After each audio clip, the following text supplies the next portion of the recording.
Yükümlülüğü yetinden Teşekkür ederim.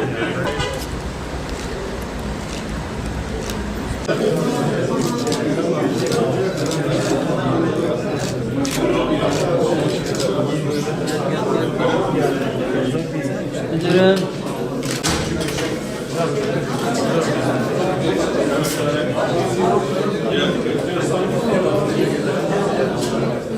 Bugün Batman'ımızda mesleki eğitimdeki bu son dönemdeki gelişmelere bir aslında katkı manasında bir büro açılışını yaptık.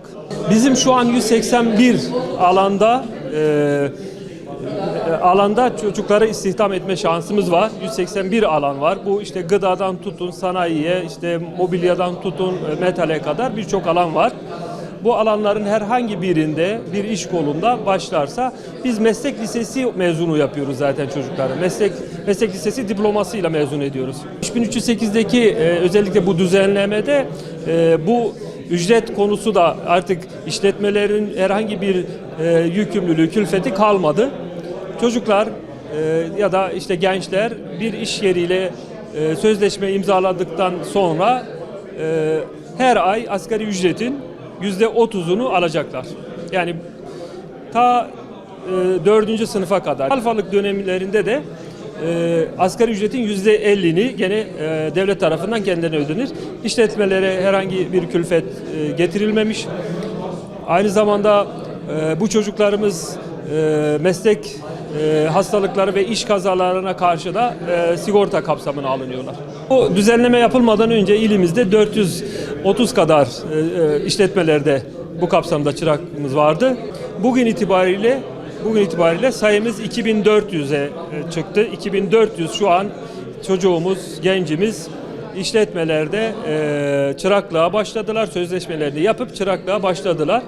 Şu an başvurular zaten sürekli gün geçtikçe artarak devam ediyor. Tabii bu süre içinde bazı belgeler isteniliyor. Şu an işte başvuru yapıp henüz işletmede başlamayan çocuklarımız da, gençlerimiz de var.